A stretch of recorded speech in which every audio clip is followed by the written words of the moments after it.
জাতির মাথার মুকুট আচ্ছা গ্রাম ও আমার স্বপ্নে ভবিষ্য বিভিন্ন মডেল মাদ্রাসার ছাত্র ছাত্রী ভাই ও বোন সকলকে জানাই আমি আমার অন্তরের অন্তর স্থল থেকে শুভেচ্ছা ও অভিনন্দন। মুহতারাম হাজিরিন, আজ আমি এমন একটি বিষয় নিয়ে আলোচনা করতে চলেছি যে বিষয়টি জাতীয় সম্মানের জন্য এতটাই প্রয়োজন, যতটা প্রয়োজন একটা মাছের জন্য পানি, যতটা প্রয়োজন একটা ধমনির জন্য স্পন্দন, ততটা প্রয়োজন আজরাইল ফেরেশতা জাওয়ান্দালি। মানব সভ্যতার বয়ে ততদিন, শিক্ষার বয়ে ততদিন, যেমন মহান আল্লাহ কুরআনে ইরশাদ করেন আল্লামা আদম রাহমাহুল্লাহ, অর্থাৎ আমি হযরত আদম আলাইহিস সালামকে সবকিছুর নাম শিক্ষা দিয়েছি। আর এই শিক্ষার অর্থ হলো মানুষকে বৈশিষ্ট্য করা। শিক্ষায় মানুষের আচরণকে পরিবর্তন করে। ইংরেজিতে একটা প্রবাদ আছে, education will change the behaviour of human beings, অর্থাৎ শিক্ষা মানুষকে অবশ্যই পরিবর্তন করবে যদি হয় আল্লাহর ভয়ে। যেমন আল্লাহ তাআলা বলেন ইকরা বিসমি রাব্বিকাল্লাযী খলাক, it is the name of your Lord who created you, অর্থাৎ বলো তোমার প্রভুর নামে যিনি তোমাকে সৃষ্টি করেছেন। এতে আল্লাহ তাআলার কাছে গ্রহণযোগ্য শিক্ষা হচ্ছে ইসলাম শিক্ষা, যার প্রধান কেন্দ্র হচ্ছে মাদ্রাসা মক্তব। কায়েম শিক্ষার অগ্রদূত মুফতি আব্দুল মাজিদ সাহেব পশ্চিমবঙ্গের প্রত্যেকটি গ্রামে ইসলাম শিক্ষার প্রতিষ্ঠার লক্ষ্যে মাদ্রাসা ইসলামিক স্কুল করে সংগ্রাম চালিয়ে যাচ্ছেন। বলা হয়ে থাকে education is the background of a nation, অর্থাৎ শিক্ষা জাতির মেরুদণ্ড। কিন্তু আমি মনে করি শিক্ষা কোনো রাজনৈতিক হতে পারে না, কারণ যে শিক্ষা আমাদের এই মধ্যে পার্থক্য করতে পারে না, শিক্ষা বিরামার অধিকার রক্ষা করতে পারে না, শিক্ষা হিংসা বিদ্বেষ ঘৃণা ও অহংকারীর মতো পোশাক থেকে বেঁধে রাখে না, শিক্ষা মানুষের কল্যাণ উপকার রাখে না, তো শিক্ষাই নয়। Good education is the background of a nation. আসসালামু আলাইকুম। Good education is the background of a nation, অর্থাৎ শিক্ষাই হচ্ছে জাতির মেরুদণ্ড। আসসালামু আলাইকুম ওয়া রাহমাতুল্লাহি ওয়া বারাকাতুহু।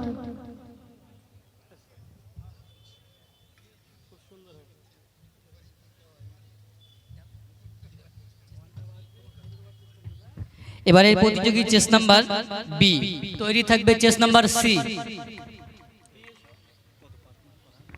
বি অ্যাবসেন্ট, সেই কারণে এবারে প্রতিযোগী চেস নাম্বার সি, তৈরি থাকবে চেস নাম্বার ডি।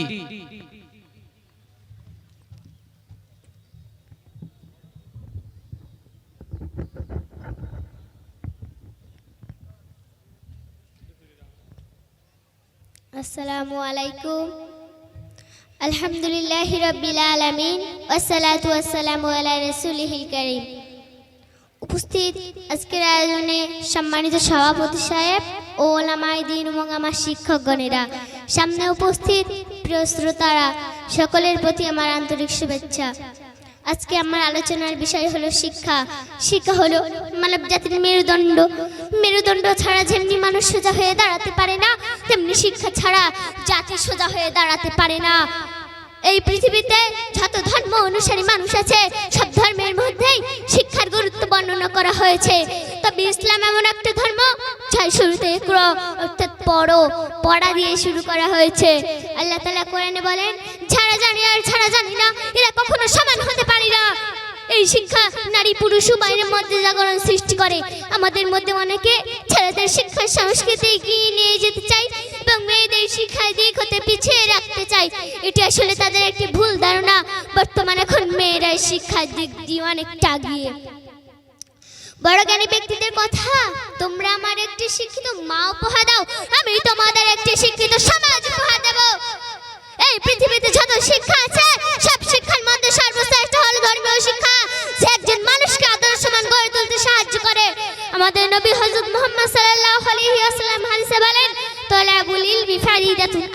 মুসলিমিন, অর্থাৎ প্রত্যেক মুসলিম নারীর প্রতি জ্ঞান অর্জন করা ফরজ। আল্লাহর নবী শিক্ষার বিষয়ে বলতে গিয়ে আরো বলেন, জ্ঞানীর কলমের কালি শহীদের রক্তের চেয়ে উত্তম। কারণ একজন মানুষ যখন শহীদ হয় তখন সে শুধু শহীদের দরজা পায়, কিন্তু একজন জ্ঞানী ব্যক্তির কলমের কালি দ্বারা সমস্ত মানুষ শহীদের অনুপ্রেরণা পায়, তখন ওই ব্যক্তিটি সকল শহীদের শিক্ষকের মর্যাদা পায়। এই শিক্ষার মাধ্যমে মানুষ সমাজ গঠনের গুরুত্বপূর্ণ ভূমিকা রাখে। শিক্ষা এমন একটা অস্ত্র যার দ্বারা গোটা পৃথিবীটাকে পরিবর্তন করা যায়। কারণ জাহিলিয়াতের যুগে গোটা আরব সহ সমগ্র জায়গার মানুষ কুসংস্কারে ভরপুর ছিল। তখন আমাদের নবী হযরত মুহাম্মদ সাল্লাল্লাহু আলাইহি ওয়াসাল্লাম ওই সব মানুষের মুক্তির পথ খুঁজতে লাগলো। হেরা গুহায় ধ্যানের মাধ্যমে হযরত জিবরাইল আলাইহিস সালামের মাধ্যমে আল্লাহ তাআলা বলেন, যাও আমার নবী মানব সমাজের মুক্তির পথ পেতে চায়, তাকে গিয়ে বলো পড়ো। এই পড়ার মাধ্যমে মানব সমাজ মুক্তি পেতে পারে, যা দ্বারা গোটা আরব পরিবর্তন হয়েছিল। মূর্খতা হলো জাতির জন্য একটি অভিশাপ। আর এই অশিক্ষিত মানুষকে কাজে লাগিয়ে একদল ফিতনাবাদী নিজের দলের লোক বানানোর জন্য এই আদর্শ শিক্ষাকে অপব্যাখ্যা করছে। আমি তো অবাক হই, এখনো কিভাবে মানুষ সুবহানাল্লাহ দিয়ে নামাজ পড়ার পক্ষপাতিত্ব করে। আমি বলি, বর্তমান আধুনিক যুগে কোরআনের সংস্পর্শে আসুন, কোরআন শিখুন, শিক্ষা অর্জন করুন। কারণ এই পৃথিবীতে সব কিছু আপনার সাথে বিশ্বাসঘাতকতা করতে পারে, কিন্তু যে সময়টা ব্যয় করে আপনি জ্ঞান অর্জন করেছেন, এটা কখনো আপনার সাথে বিশ্বাসঘাতকতা করবে না, বরং এই আদর্শ শিক্ষা পৌঁছে দেবে আপনার মানবতার উচ্চ শিখরে, আর হয়ে যাবে আল্লাহর নিকট অতি প্রিয়। আল্লাহ তাআলা নিজে বলেন, ওয়ালাযিনা উতুল ইলমা দারাজা। এই আদর্শ শিক্ষা অর্জনে আজকে আমাদের গুরুত্বপূর্ণ ভূমিকা নিতে হবে। কারণ আমাদের নবী হযরত মুহাম্মদ সাল্লাল্লাহু আলাইহি ওয়াসাল্লাম হাদিসে বলেন, আল উলামা ওয়াসাতুল আমবিয়া, যার অর্থ হলো আলেম তথা এই হলো আমার উত্তরসূরি। এজন্য আজকে যারা এই আদর্শ শিক্ষা সমাজে ছড়িয়ে দেওয়ার জন্য এবং দিনের খিদমত করার জন্য এগিয়ে চলেছে, তাদের সকলের জন্য আমার পক্ষ থেকে দোয়া থাকবে ইনশাআল্লাহ। আল্লাহ যেন তাদের এই খিদমত ইসলামের জন্য কবুল করেন এবং ইহকালে ও পরকালে সফলতা দান করেন, আমিন। আর একটি কথা বলেই আমি শেষ করব, তা হলো আমি এই দিনের শিক্ষা অর্জনের অনুপ্রেরণা হাদিয়া মডেল মাদ্রাসার মাধ্যমে পেয়েছি। হাদিয়া হলো দিনের শিক্ষা সমাজে ছড়িয়ে দেওয়ার জন্য একটি ফুলের বাগান, যা তিলে তিলে গড়ে উঠেছে। বর্তমান সময়ে আজ আমরা যে ইসলামিক অনুষ্ঠান উপহার পেলাম, সেটাও কিন্তু হাদিয়া বাগানের ফল। এই বলে আমি বক্তব্য এখানে সমাপ্ত করলাম। পরিশেষে বলতে চাই, আমার এই বক্তৃতার মধ্যে যদি কোনো ভুল ত্রুটি হয়ে থাকে, আপনারা সকলে ক্ষমা করে দেবেন এবং সকলে আমার জন্য দোয়া করবেন। ওয়া আখির দাওয়ানা আনিল হামদুলিল্লাহি রাব্বিল আলামিন। এবারের প্রতিযোগী চেস নাম্বার ডি, তৈরি থাকবে চেস নাম্বার ই।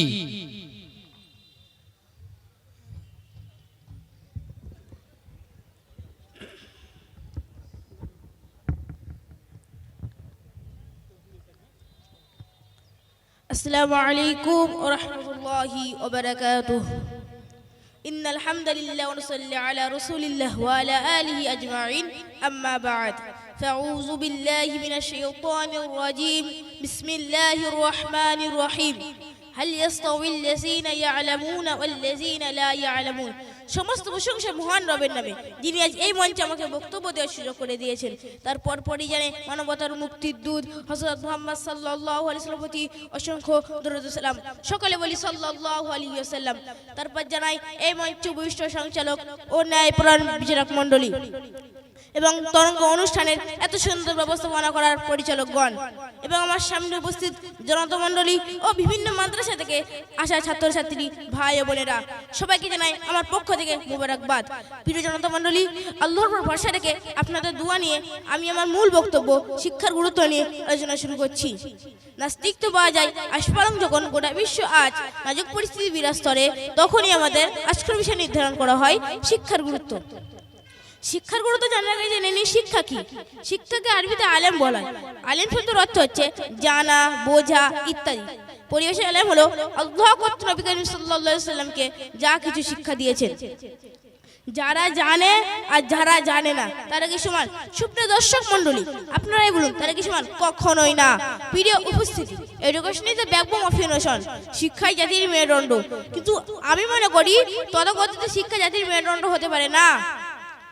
কারণ যে শিক্ষা ওই আমাদের নিজ হাতে হত্যা করে, ধর্মের সেঞ্চুরি উজ্জীবন করে, বদলে হাতে তুলে দেয় অস্ত্র, সেই শিক্ষা কোনদিন জাতির মেরুদণ্ড হতে পারে না।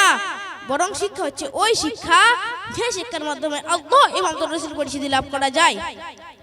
তাই তো রাসূল সাল্লাল্লাহু আলাইহি সাল্লাম হযরত জিবরাইল এসে বললেন ইকরা পড়ো, রাসূল সাল্লাল্লাহু আলাইহি সাল্লাম বললেন না।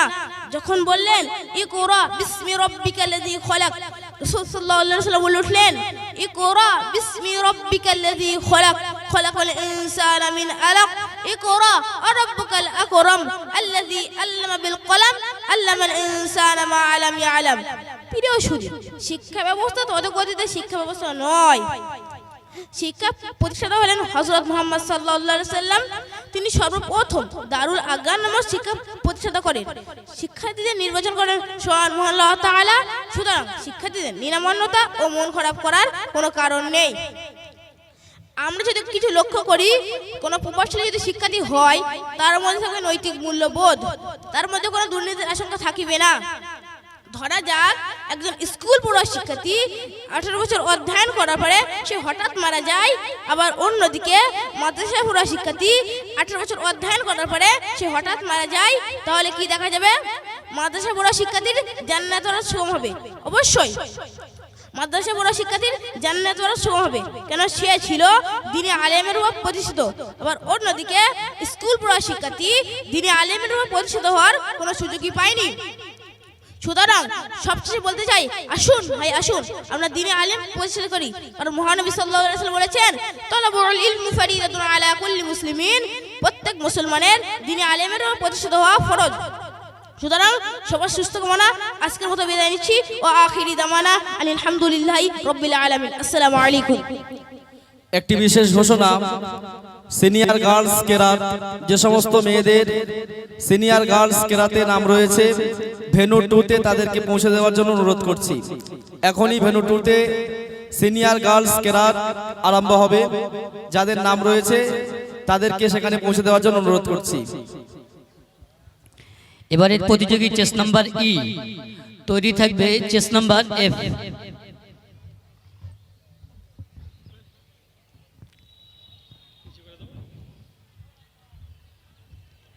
السلام عليكم ورحمة الله وبركاته. الحمد لله رب العالمين والعاقبة للمتقين والصلاة والسلام على رسوله الكريم أما بعد. সমস্ত প্রশংসা জ্ঞাপন করি সেই মহান রব্বুল আলামিনের জন্য, যিনি এইরকম একটা পাক ও পবিত্র মজলিসে বসার তৌফিক দান করেছেন। সকলে বলি আলহামদুলিল্লাহ। তারপর পরই জানাই বিশ্বনবী হযরত মুহাম্মদ মুস্তাফা সাল্লাল্লাহু আলাইহি ওয়াসাল্লাম, যিনি সৃষ্টি না হলে আমার আল্লাহ तमाम কুল কায়নাত, গাছপালা, পশু পাখি, জীব জন্তু, এমনি কি আমি আপনি কেই সৃষ্টি হতাম না। তার শানে বলি সাল্লাল্লাহু আলাইহি ওয়াসাল্লাম।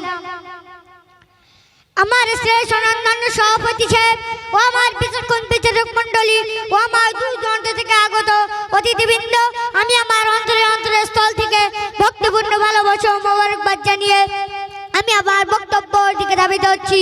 আমার বক্তব্যের মূল বিষয়বস্তু হল বিনয়তার হক। সম্মানিত বন্ধুগণ, পিতামাতার গুরুত্ব সম্পর্কে বলা হয়েছে যে যতক্ষণ পর্যন্ত জাত প্রতি আইন হয় না, জাত প্রতিকে পাহাড়ের স্তরে থাকে, তখন পিতামাতার মাটিবাটিতে সন্তানের জন্য জাহাজে যোগদান করা বৈধ নয়। দৃষ্টান্ত কোরআন শরীফ আব্দুল্লাহ ইবনে উমর রাদিয়াল্লাহু তাআলা পুত্র বর্ণনা করলেন, যা রাজুলুন ইলা রাসূলিল্লাহি সাল্লাল্লাহু আলাইহি ওয়াসাল্লাম, জন ব্যক্তি হুজুর সাল্লাল্লাহু আলাইহি ওয়াসাল্লামের কাছে জাহাজে যাওয়ার জন্য অনুমতি চাইলেন।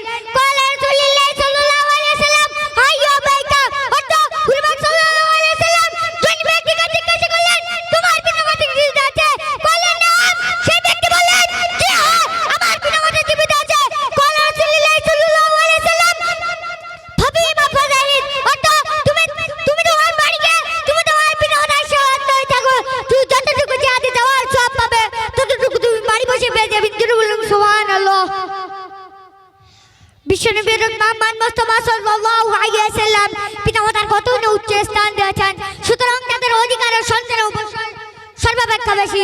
সেই জন্য মহান আল্লাহ তাআলা পবিত্র কোরআনের কিতাব কথা সঙ্গে সঙ্গে পিতামাতার হক তাদের অধিকার ও সন্তানের উপর সুস্পষ্টভাবে নির্দেশ দিয়েছেন।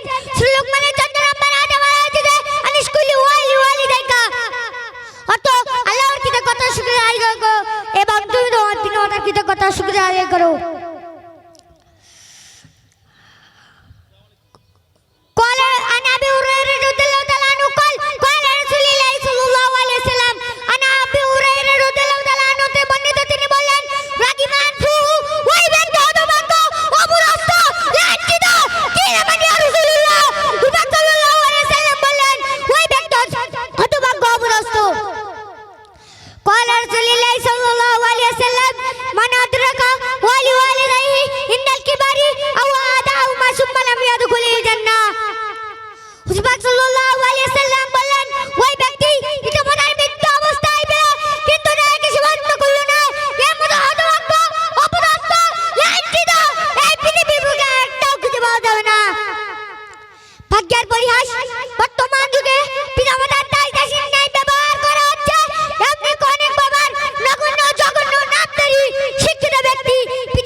চাকরিজীবী বিদেশে চাকরি করেন, কারণ বছর তারা বৃদ্ধ পিতামাতা তার সঙ্গে সাক্ষাৎ করতে যায়।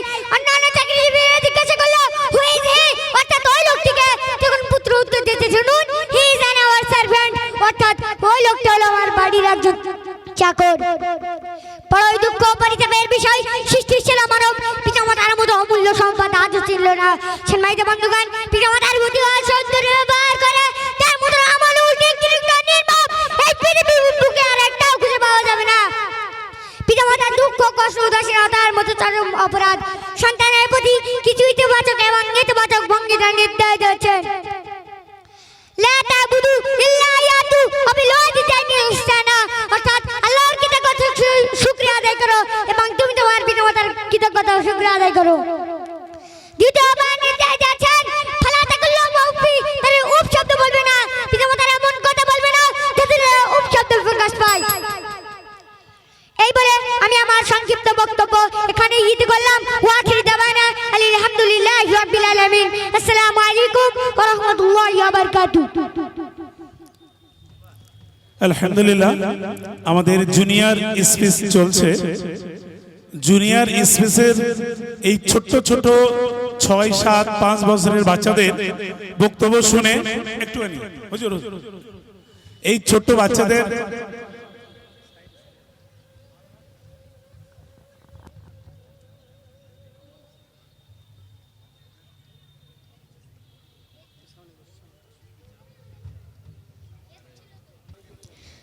السلام عليكم ورحمة الله وبركاته.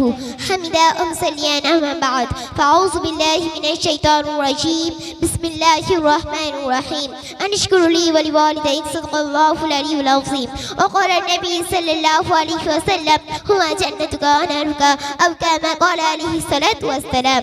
আজকে তরঙ্গ অনুষ্ঠানের স্বনামধন্য সভাপতি ও বিচারক মণ্ডলী, সাময়িক উপস্থিত ভিন্ন স্কুলের সাথী ভাই ও প্রিয় শ্রোতা মণ্ডলী, সকলকে আন্তরিক শুভেচ্ছা ও অভিনন্দন জানিয়ে আমি আমার মূল বিষয়ের দিকে ধাবিত হচ্ছি। আজ আমার মূল বিষয় পিতামাতার হক বা গুরুত্ব। প্রিয় শ্রোতা মণ্ডলী, পিতামাতার সাথে সন্তানের উত্তম ব্যবহার দুনিয়া ও আখিরাতের সৌভাগ্যের অন্যতম উসিলা। সৃষ্টিকর্তা হিসেবে মহান আল্লাহ তাআলা এবং রাসূল হিসেবে প্রিয় নবী হযরত মুহাম্মদ মুস্তাফা সাল্লাল্লাহু আলাইহি ওয়াসাল্লামের হক বা অধিকারের পর মানুষের উপর সবচাইতে বড় অধিকার হলো পিতামাতার অধিকার। পবিত্র কুরআনে আল্লাহর ইবাদতের সাথে পিতামাতার অধিকারের কথা বর্ণনা করেছেন স্বয়ং আল্লাহ তাআলা। অধিকারের পাশাপাশি পবিত্র কুরআনে পিতামাতার কৃতজ্ঞতা স্বীকারের নির্দেশ দেওয়া হয়েছে। সূরা লুকমান আয়াত নম্বর 14 আল্লাহ বলেন, আনিশকুরলি ওয়ালিওয়ালিদাইক, আমার কৃতজ্ঞতা স্বীকার করো এবং তোমার পিতামাতারও কৃতজ্ঞতা স্বীকার করো। কিন্তু ভাগ্যের পরিহাস, বর্তমান যুগে পিতামাতাকে যেন দাসদাসীর মতো ব্যবহার করা হচ্ছে। উদাহরণস্বরূপ, এক শিক্ষিত ব্যক্তি বিদেশে চাকরি করে, কারণবশত বৃদ্ধ বাবা পুত্রের সাথে দেখা করতে যায়। অন্যান্য চাকরিজীবীরা জিজ্ঞেস করে হু ইজ হি, এই লোকটিকে? তখন পুত্র এক আজব উত্তর দিচ্ছে, শুনুন, he is on our servant, এই লোকটি আমাদের বাড়ির চাকর। আফসোসের বিষয়, পিতামাতার সাথে দুর্ব্যবহার করে তার মতো হতভাগা আর কেউ হতে পারে বলে মনে হয় না। তাই তো মহান আল্লাহ তাআলা কুরআনের বনী ইসরাঈলে 23 এবং 24 নম্বর আয়াতে সন্তানদেরকে লক্ষ্য করে কিছু নির্দেশ দিয়েছেন। আল্লাহ তা'বুদু ইল্লা ইয়াহু ওয়া বিওয়ালিদাইহি ইহসানা, অর্থাৎ আল্লাহ ছাড়া অন্য কাউকে ইবাদত করো না এবং তোমার পিতামাতার সহিত সৎনম্র ব্যবহার করবে। দ্বিতীয় নির্দেশ দিয়েছেন ফালা তাকুল্লাহু উফ, তাদেরকে উফ শব্দ পর্যন্ত বলো না। তৃতীয় নির্দেশ দিয়েছেন ওয়ালা তানহারহুমা, তাদেরকে ধমক দিও না। চতুর্থ নির্দেশ দিয়েছেন অকুল্লুহুমা কওলান কারীমা, তাদের সাথে ভালোবাসার সহিত নম্র স্বরে কথা বলবে। পঞ্চম নির্দেশ হলো আকুল রাব্বির হামা কামা রাব্বিয়ানি সগীরান, অর্থাৎ তুমি বলো হে আমার রব, তাদের উপর দয়া করুন যেভাবে শৈশবে তারা আমাকে লালন পালন করেছিলেন। প্রিয় শ্রোতা মণ্ডলী, শুধু এই নয়, সন্তানদের উপর পিতামাতার হক মোট 14টি, জীবিতাবস্থায় 7টি এবং মৃত্যুর পরে আরো 7টি।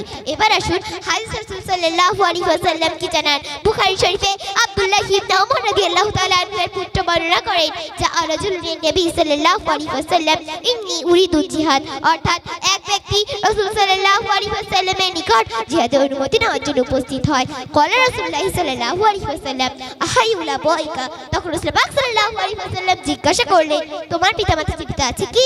বলে নাম। সে ব্যক্তি বললেন হ্যাঁ। রাসূলুল্লাহ সাল্লাল্লাহু আলাইহি ওয়াসাল্লাম ফাফিমা ফাজাইদু, তখন রাসূল পাক সাল্লাল্লাহু আলাইহি ওয়াসাল্লাম বললেন তাহলে তুমি যাও তাদের খিদমত করো, জিহাদ করো, অর্থাৎ তুমি তাদের সেবা যত্নে জিহাদের সওয়াব পেয়ে থাকবে। সুবহানাল্লাহ। আর একটু লক্ষ্য করে দেখতে পাবেন ইবনে মাজাহ শরীফে উল্লেখ আছে ক্বালা রাসূলুল্লাহ সাল্লাল্লাহু আলাইহি ওয়াসাল্লাম হুমা জান্নাতু কানাতুকা। রাসূল পাক সাল্লাল্লাহু আলাইহি ওয়াসাল্লাম বলেছেন তারা উভয়ই তোমার জন্য জান্নাত অথবা জাহান্নাম, অর্থাৎ তাদের অনুগত্য এবং শুভযত্নে জান্নাত পাওয়া যায় এবং তাদের সাথে অশ্লীল ও অসন্তুষ্টি ব্যবহার জাহান্নাম পৌঁছে দেয়। শ্রোতা মণ্ডলী, শুধু এই নয়, তিরমিজি শরীফের বর্ণনা আবু দারদা রাদিয়াল্লাহু তাআলা আনহু বলেন আমি নিজ কানে রাসূল সাল্লাল্লাহু আলাইহি ওয়াসাল্লামকে বলতে শুনেছি আল ওয়ালিদু আওসাতু আবওয়াবিল জান্নাতি ফাইনশিকা ফাজ যালিকাল ওয়াবা আহফাজ, অর্থাৎ পিতামাতা জান্নাতের মাঝের দরজা, যদি যাও দরজাটিকে নষ্ট করে ফেলতে পারো অথবা তা রক্ষা করতে পারো। তিরমিজি শরীফে আরো একটি বর্ণনা রিদাল্লাহি ফি রিদাল ওয়ালিদাইনি ওয়া সাকাতাল্লাহি ফি সাকাতিল ওয়ালিদাইনি, অর্থাৎ আল্লাহর সন্তুষ্টিতে পিতামাতার সন্তুষ্টি এবং আল্লাহর অসন্তুষ্টিতে পিতামাতার অসন্তুষ্টিতে নিহিত। কিন্তু ভাগ্যের পরিহাস, শুধু এই নয়, আবু দাউদ ইবনে মাজাহ সহ তিরমিজি শরীফের বর্ণনা রাসূল বলেন সালাস দাওয়াতিল মুস্তাজাবাতুল লা শাক্কা ফিহিনা, অর্থাৎ তিন প্রকার দোয়া নিঃসন্দেহে কবুল হয়, যার মধ্যে একটি রয়েছে দাওয়াতুল ওয়ালিদাইনি আলা ওয়ালাদিহিমা, অর্থাৎ পিতামাতার দোয়া তার সন্তানের জন্য। বিশ্বনবী পিতামাতার মর্যাদা কতই না সুউচ্চ স্থানে দিয়েছে, তাই বলি আসুন আমাদের তাদের পিতামাতা বেঁচে আছে এবং সেবা যত্ন করছি আর বেশি বেশি করার তৌফিক দান করুক, এবং যারা পিতামাতার সহিত খারাপ আচার-আচরণ দুর্ব্যবহার করে মহান আল্লাহ তাআলা তাদের খেদায়েত দিয়ে পিতামাতার সঠিক হকাতের তৌফিক দান করুক। আমিন সুমা আমিন। ওয়া আখিরু দাওয়ানা আলহামদুলিল্লাহি রাব্বিল আলামিন। আসসালামু আলাইকুম ওয়া রাহমাতুল্লাহি ওয়া বারাকাতুহু। সিনিয়র গার্লস কেরাত, সিনিয়র গার্লস কেরাত, বড় মেয়েদের যে কেরাত আছে ভেনু 2, যে সমস্ত ছাত্রী এখনো পৌঁছায়নি দ্রুত না পৌঁছালে নাম ক্যান্সেল হয়ে যাবে। পরবর্তী ঘোষণা venue 3 origami senior girls boys, origami senior girls boys, হাতের কাজ যাদের নাম আছে তাদেরকে দ্রুত যাওয়ার জন্য বলা হচ্ছে। এবারের প্রতিযোগী চেস নাম্বার জি, প্রস্তুত থাকবে চেস নাম্বার এইচ। হ্যালো, বেয়াদবি মাফ করবেন, আপনাদেরই মধ্যে বসে রয়েছেন এই অন্যতম, এই আজকের অনুষ্ঠানের অন্যতম কাণ্ডারি তথা মুজাহিদে মিল্লাত মুফতি আব্দুল মাতিন সাহেব। আমরা দেগঙ্গা ব্লক কমিটির পক্ষ থেকে তানাকে বলবো আপনি প্লিজ একটু মঞ্চে চলে আসুন। আমরা আপনার কাছে অত্যন্ত কৃতজ্ঞ যে আপনি আমাদের সঙ্গে সেই সকাল থেকে সময় দিচ্ছেন। এরপরেও আপনার কাছে অনুরোধ করব আপনি প্লিজ দর্শকের মধ্যে না বসে একটু প্লিজ একটু মঞ্চে চলে আসুন। আপনাকে মঞ্চে আমরা আহ্বান জানাচ্ছি দেগঙ্গা ব্লক কমিটির পক্ষ থেকে। দেগঙ্গা ব্লক কমিটির পক্ষ থেকে মুজাহিদে মিল্লাত এই হাদিয়া মোরাল স্কুলের যে কেরালা মডেল স্কুলের বিরাট একটা শিক্ষা আন্দোলন, সেই শিক্ষা আন্দোলনের অন্যতম কাণ্ডারি মুফতি আব্দুল মাতিন সাহেবকে আমরা মঞ্চে আহ্বান করলাম।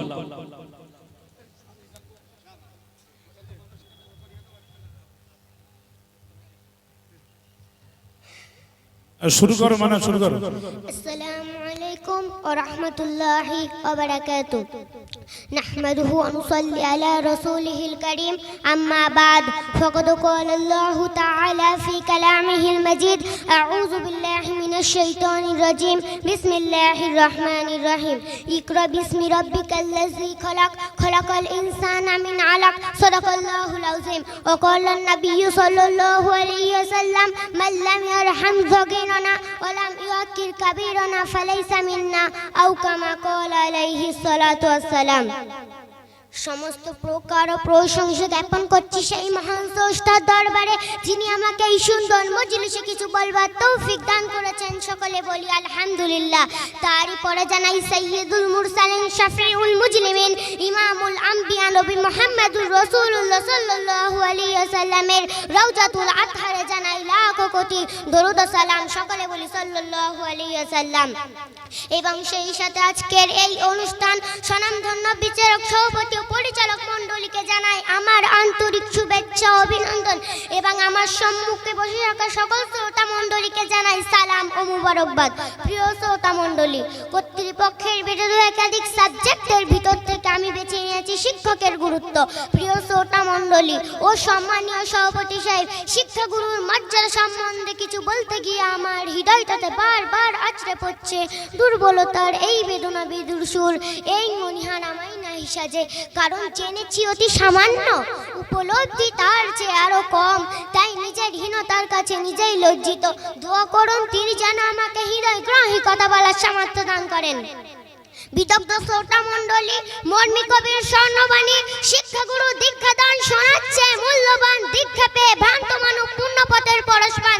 বাস্তবিক শিক্ষাগুরুর মর্যাদা অবর্ণনীয়, তার মান, তার স্থান পিতামাতা, আত্মীয় স্বজন, বন্ধু বান্ধব তথা সমগ্র মানব জাতির উপরে। কারণ শিক্ষাগুরু শিক্ষা মানুষকে আলোর পথ, মুক্তির পথ, প্রগতির পথ দেখায়। শিক্ষা ছাড়া মানুষ অজ্ঞতার ঘোর অন্ধকারে হাবুডুবু খেতে থাকে। শিক্ষাগুরু সেই দিবির আচ্ছন্ন মানুষের সামনে জ্ঞানের মশাল প্রজ্বলিত করে তাকে মুক্তির পথ দেখায়। মানুষের শুদ্ধ প্রতিভা বিকাশের পথকে করে দেয় সহজ ও সুগম। মানুষের যদি প্রকৃতি শিক্ষা না থাকে তাহলে সে কাউকে মান্য করে চলবে না, বরং তার মাঝে চতুষ্পদ জানোয়ারের মাঝে থাকবে না উল্লেখযোগ্য পার্থক্য। কবির ভাষায় বলা যেতে পারে, শিক্ষাহারা মানব জাতি হৃদয়হীন পশুর ন্যায়। পাপ পুণ্যের জ্ঞান থাকে না, সত্য মিথ্যা না অন্যায়। প্রিয় শ্রোতা মণ্ডলী, মানুষ কখনো মায়ের পেট থেকে কেন মহানগরবান হয়ে আসে না, বরং এই পৃথিবীর বুকে কোন আদর্শ শিক্ষাগুরুর সংস্পর্শে সুশিক্ষায় শিক্ষিত করে তার জীবনকে গড়ে তুলতে হয় মহামূল্যবান। সাধক, কবি, বৈজ্ঞানিক, দার্শনিক এসব তো শিক্ষাগুরুর সোনার ফসল। সুতরাং যার স্নেহে মানুষের এই পদমর্যাদা, তাকে শ্রদ্ধার চোখে না দেখলে স্রষ্টা ওনারা যান। মুসলিম জাহানের চতুর্থ খলিফা হযরত আলী রাদিয়াল্লাহু তাআলা আনহু শিক্ষাগুরুর মর্যাদা সম্বন্ধে বলেন, মান আল্লামানি হারফান সিরতু লাহু আবদান, যে কে আমাকে একটি বর্ণ শিখিয়েছে আমি তার দাস হয়ে যাব। চাইলে তিনি আমাকে বিক্রয় করতে পারে, আবার মন চাইলে স্বাধীন করে দিতে পারেন। জগৎ বিখ্যাত এই খলিফার স্বর্ণবাণী থেকে আমরা সহজেই অনুমান করতে পারি শিক্ষকের মর্যাদা কত বেশি। ইতিহাসের পাতা উল্টালে দেখা যাবে যে বাজারা যে কোনো বিষয়ে শ্রেষ্ঠত্বের শিরোপা অর্জন করেছে, সকলেই তার শিক্ষাগুরু যথাযোগ্য মর্যাদা দান করে তার আশীর্বাদ ধন্য হয়ে এই জগতের বুকে স্মরণীয় হয়ে আছেন। যেমন ভাবে স্মরণীয় হয়ে আছেন গোটা বাংলার অদ্বিতীয় আলেম কুল শিরোমণি বসিরাতের আল্লামা রুহুল আমিন রাহমাতুল্লাহ আলাইহি। তিনি তো তার শিক্ষাগুরু আবু বকর সিদ্দিক রাহমাতুল্লাহ আলাইহিকে সম্মান জানিয়ে নিজের পায়ের জুতা খুলে মাথায় তুলে নিতেন। তাই তো তিনি গোটা বাংলা জুড়ে আজও স্মরণীয় হয়ে আছেন। বিশ্ববরেণ্য ইমাম মুহাদ্দিস ও ফকিহ আবু হানিফা রাহমাতুল্লাহ আলাইহি এক নাবিতের কাছে তুচ্ছ একটি জাগতীয় বিষয়ে জ্ঞান লাভ করার কারণে পরবর্তী জীবনে সেই নাবিতকে দেখা মাত্রই সম্মান জানাতে কার্পণ্য করতেন না।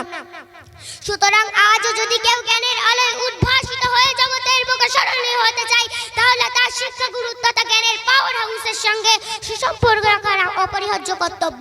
তাই তো কবি কত সুন্দর না বলেছেন, ভক্তি করো শিক্ষাগুরুর পূর্ণ হবে মনের স্বাদ, দুই জগতে ধন্য হবে পেলে গুরুর আশীর্বাদ। মহান প্রভুর দরবারে করুণ আবেদন, তিনি যেন আমাদের সকলকে শিক্ষাগুরুর মর্যাদা সম্পর্কে বোঝার তৌফিক দান করেন। আমিন। সময় স্বল্পতার কারণে আমার ছোট্ট বক্তব্য এখানেই শেষ করছি। বলার মাঝে কোনো রকম ভুল ত্রুটি হয়ে থাকলে ক্ষমা সুন্দর দৃষ্টিতে দেখবেন। আখির দাওয়ানা আলহামদুলিল্লাহি রাব্বিল আলামিন। আসসালামু আলাইকুম। এবারের প্রতিযোগী হ্যালো হ্যালো, মসজিদে এক্ষুনি জামাত হবে। জামাতের জন্য আমরা 5 মিনিট একটু ওয়েট করব। মসজিদে